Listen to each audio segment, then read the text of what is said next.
हम बात करते हैं जो लोग शादी करते हैं हाँ। अमेरिका में, तो अमेरिका में शादी करके किसी यूएस सिटीज़न के साथ कितना टाइम लग जाता है ग्रीन कार्ड लेने का?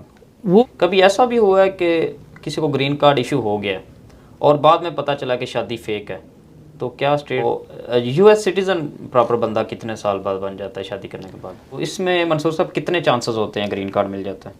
तो पाकिस्तान में जो लोग बैठे हुए हैं पीएचडी लोग या डॉक्टर्स, तो वो EB-1 के लिए अप्लाई कर। कल हम देखते हैं कि एक स्किल्ड वर्कर वीज़ा की बात बड़ी होती है, तो इस बात में कितनी सदाकत है? अस्सलाम वालेकुम, मैं हूं जुनैद दुगल अमेरिका से। यूएसए उर्दू स्टोरीज़ के प्लेटफॉर्म पर आप लोगों को खुशामदीद। आप हमारा देख रहे हैं यूट्यूब और फेसबुक चैनल। आज हम जिस स्टोरी के साथ हाज़िर हुए हैं, ये बहुत ख़ास इंटरव्यू होने जा रहा है, ख़ास करके उन लोगों के लिए जो अमेरिका में रहते हैं और प्रॉपर अभी इमिग्रेशन का कुछ स्टेटस नहीं, और उन लोगों के लिए भी जो पाकिस्तान हैं या किसी और भी मुल्क में बैठे हुए हैं और अमेरिका में आने का इरादा रखते हैं लेकिन इमिग्रेशन के रूल्स का नहीं पता। तो आज हमारे साथ मौजूद होंगे एक इमिग्रेशन अटॉर्नी जो अमेरिका में पिछले तकरीबन 7 साल से प्रैक्टिस कर रहे हैं। आज हम इनसे गुफ्तगू करेंगे और इनसे इनकी लाइफ स्टोरी के बारे में पूछेंगे और साथ साथ हम डिस्कस करेंगे फैमिली इमिग्रेशन को, स्टूडेंट इमिग्रेशन को, असाइलम को, यू वीज़ा और वावा को। तो सर, सबसे पहले तो बहुत शुक्रिया, आपने हमारे लिए टाइम निकाला। तो हम वेलकम करते हैं आपको यूएसए उर्दू स्टोरीज़ पर। शुक्रिया जुनैद साहब आपका इधर आने का। हम मंसूर साहब इमिग्रेशन को स्टेप बाय स्टेप डिस्कस करते हैं। सबसे पहले हम बात करते हैं स्टूडेंट्स की इमिग्रेशन पर। हाँ। स्टूडेंट्स इमिग्रेशन, जो भी स्टूडेंट किसी फॉरेन कंट्री से आके अमेरिका में अपनी पढ़ाई मुकम्मल करता है, तो उसके बाद क्या ऑप्शन होती है उसको ग्रीन कार्ड लेने तक?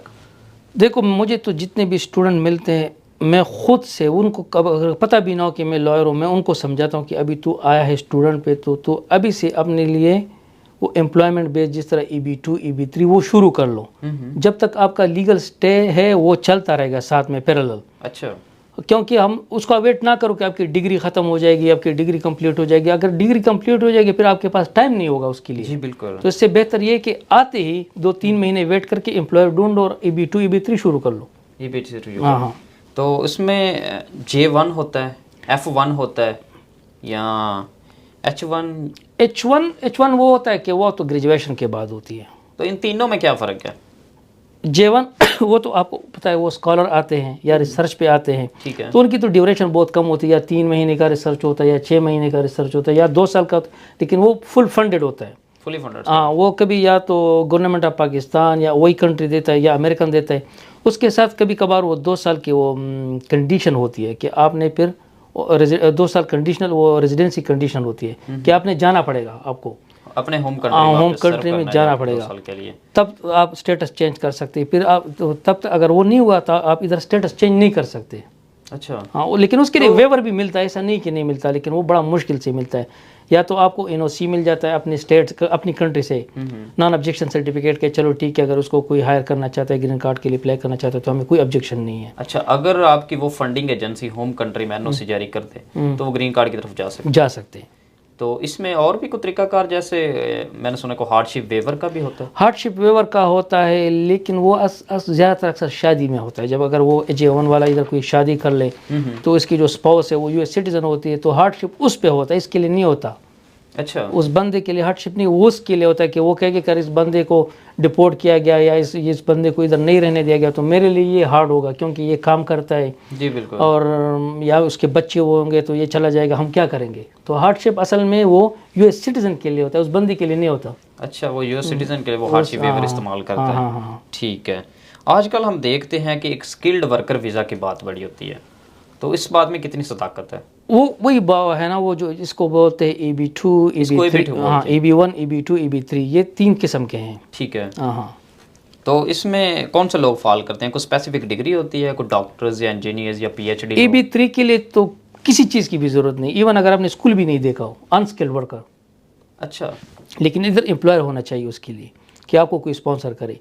EB-2 में होता है वो प्रोफेशनल होता है, उसमें कम से कम आपके पास बैचलर डिग्री होनी चाहिए, एक्सपीरियंस होना चाहिए, वो EB-2 है। जो EB-1 है वो उसका वो एक्स्ट्रा ऑर्डिनरी, वो उसके लिए आपको एम्प्लॉयर की भी ज़रूरत नहीं है, वो ख़ुद अपने आप को स्पॉन्सर कर सकता है, लेकिन वो बहुत टफ होता है। उसमें आपके वो देखते हैं कि आपने कोई आर्टिकल लिखा हो, आपकी कोई साइटेशंस हो, हाँ, आपने publications आपकी। कोई अवार्ड मिला हो इंटरनेशनल, वो देखना पड़ता है तो इसमें। फिर इसमें तो वही लोग ज़्यादा कर सकते हैं जो प्रोफेशनल डॉक्टर्स हों या PhD डॉक्टर्स या पोस्ट डॉक्टरेट लोग हों, जिन लोगों ने कुछ रिसर्च वगैरह तो की वो हो, EB1 में फॉल करते हैं। वही, हाँ। ठीक है, तो ये लोग अमेरिका में रह के भी ये अप्लाई कर सकते हैं, वो इधर भी रह के कर सकते हैं और बाहर से भी कर सकते हैं, बाहर से भी कर सकते बाहर हैं। से भी कर सकते हैं। तो पाकिस्तान में जो लोग बैठे हुए हैं PhD लोग हाँ, या हाँ। डॉक्टर्स, तो वो EB1 के लिए अप्लाई कर सकते हैं। अप्लाई कर सकते हैं, हाँ, अगर उसने कोई साइटेशन की हो, उसने कोई आर्टिकल्स लिखे हो, जी जी बिल्कुल। हाँ, तो स्पेसिफिक रिसर्च की हो ना। जी जी बिल्कुल। हाँ। इसकी कितनी फ़ीस होती है, वीज़ा फ़ीस, या इसकी कोई जो कैटेगरी है इसको अप्लाई करने की? देखो, अगर किसी वकील से करोगे तो वकील का ही फीस होगा, और तो कुछ नहीं होगा। अच्छा, इसकी कोई US यूएससीएस की फीस ज़्यादा से ज़्यादा 2000, 2000? हाँ, ज़्यादा से ज़्यादा। अच्छा, अगर पाकिस्तान से बैठा है कोई बंदा तो वो अप्लाई करता है तो वो $2000 जो है वो पे वो- करना ही करना है उसने, हाँ, वो तो करना ही करना है, और वकील की सेपरेट है इससे? वकील के सेपरेट है। अच्छा, तो इसमें मंसूर साहब कितने चांसेस होते हैं ग्रीन कार्ड मिल जाता है? जो एक्स्ट्रा ऑर्डिनरी, जो इस तरह मैंने आपको बोल दिया, स्किल वाली AB1 है, वो तो बहुत, अगर आपका क्वालिफिकेशन पूरा है तो मिल जाता है, उसमें कोई नहीं है। कितना टाइम लग जाता है? वो तो करंट चल रहा है, वो तो जल्दी मिलना है, वो तो तकरीबन 14-15 महीने के अंदर मिलना चाहिए। अच्छा। वो करंट है, करंट का मतलब है कि जैसे तू अप्लाई करे तो ग्रीन कार्ड तेरा अवेलेबल है। अच्छा, हाँ। या इतना फास्ट है? हम्म। और दूसरा हम बात करते हैं जो लोग शादी करते हैं हाँ, हाँ। अमेरिका में, तो अमेरिका में शादी करके किसी US सिटीज़न के साथ कितना टाइम लग जाता है ग्रीन कार्ड लेने का?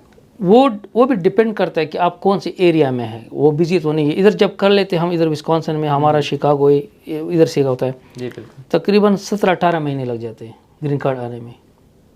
अगर अमेरिका में बंदा को प्रेजेंट है, इधर US सिटीजन के साथ शादी करता है, 16-17 उसको महीने, भी 16-17 माह लग हाँ, जाते हैं ग्रीन कार्ड आने तक। बिल्कुल। लेकिन तब तक वो लीगल होता है, कोई उसके पास वर्क ऑथराइजेशन? एक बार वो अप्लाई कर ले अच्छा, तो उसको डिपोर्ट ही नहीं कर सकते, और उसका वर्क ऑथराइजेशन आ जाता है 4-5 महीने में, वो आ जाता है, अच्छा, 4 तो वो काम कर सकता है लीगली। उसके ट्रेवल डॉक्यूमेंट भी आ सकता है, अगर वो पाकिस्तान जाना चाहे तो जा भी सकता है, आ भी सकता है। जी बिल्कुल। तो इसमें मंसूर साहब क्या बेसिकली जो आप समझते हैं कि नेसेसिटी है, ज़रूरत है डॉक्यूमेंट्स की, वो क्या होने चाहिए जो शादी करता है, जो मतलब कि जो प्रूफ USCIS को रिक्वायर्ड होता है, वो क्या चाहिए? वो पहले तो आपको चाहिए मैरिज सर्टिफिकेट। ठीक है। ठीक है, मैरिज सर्टिफिकेट चाहिए। आपने अगर बोनाफाइड मैरिज प्रूव करनी है कि हाँ ये शादी सच है, इमिग्रेशन के लिए नहीं है, तो आपको इकट्ठे डॉक्यूमेंट दिखाने चाहिए। आप पढ़ेंगे, मतलब आपके इंश्योरेंस पे नाम होना चाहिए दोनों का, आपके टैक्स रिटर्न दोनों के मिलने इकट्ठे होने चाहिए। ठीक है। पिक्चर्स ले लो, ट्रिप लगा लो, जाके कैलिफोर्निया गए थे हम, डिज्नीलैंड गए थे, इकट्ठे ये वो जितने ज़्यादा, ये हाँ सारे प्रूफ ही हैं। हाँ बिल्कुल। अगर आपके पास कुछ भी ना हो, अभी नई शादी की और राइट अवे अप्लाई करो, तो दोस्तों से 3-4 लोगों से एफिडेविट बना दो कि भाई हाँ हम इसको जानते हैं, इन दोनों की शादी अभी हुई है। अच्छा, हाँ, तो ये भी कर सकते हैं। कोई और भी आपको प्रूफ दे सकता है? दे सकते हैं, बिल्कुल दे जो सकते आपको हैं। जानता है। हाँ हाँ तो जॉइंट बैंक अकाउंट भी होना मस्ट है? बिल्कुल, ये चीज़ ज़रूरी है, वो देखते ये हैं कि हाँ। ज़रूरी है। तो पहला ग्रीन कार्ड शादी के बाद कितने साल का मिलता है?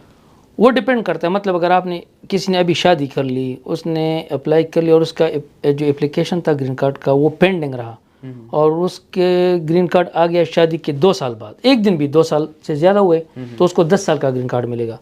अगर उसका ग्रीन कार्ड इशू हुआ शादी के मतलब 2 साल से एक दिन पहले, तो उसको 2 साल का मिलेगा।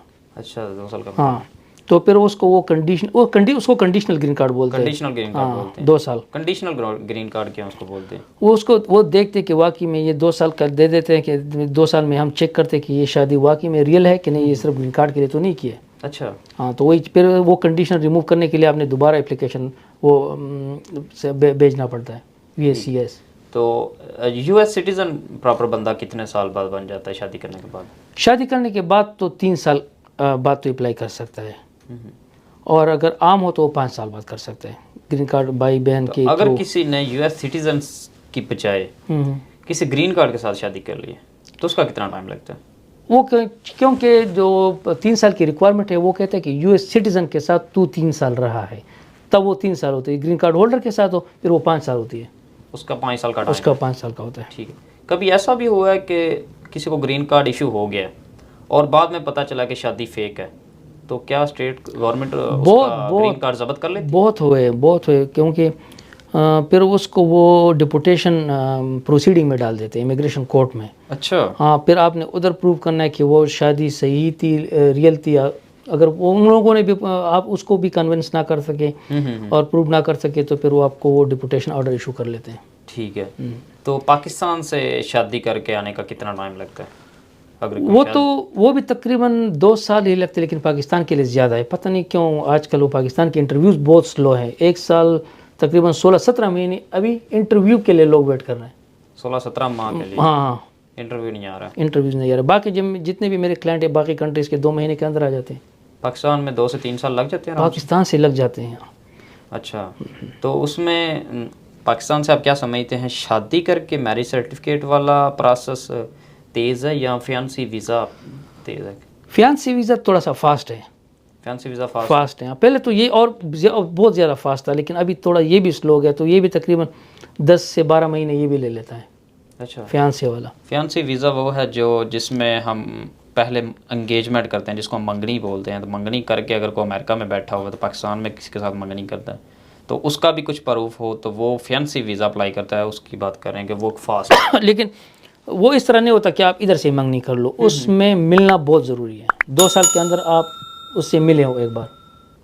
अच्छा, उसके लिए 2 साल के अंदर मिलना वो रिक्वायरमेंट है। अगर आप नहीं मिले हो तो वो भी आप प्रूव कर सकते हैं। मतलब अगर आपने इधर किसी से मंगनी की, उधर पाकिस्तान में है, और आप कहेंगे कि मैं नहीं जा सकता, तो वो आपसे पूछेंगे क्यों नहीं जा सकते। अच्छा। आप ये भी बोल सकते हो कि यार मुझे अगर कोई गवर्नमेंट से ख़तरा है, कोई इस वजह से मैं, तब वो वेव कर लेते हैं वो रिक्वायरमेंट कि चलो ठीक है, इसको वाकई में ख़तरा है। बाकी वो रिक्वायरमेंट है, आपको वो प्रूव करना होगा कि 2 साल के अंदर आप गए हो, मिले उससे। गए हो। हाँ, ठीक है।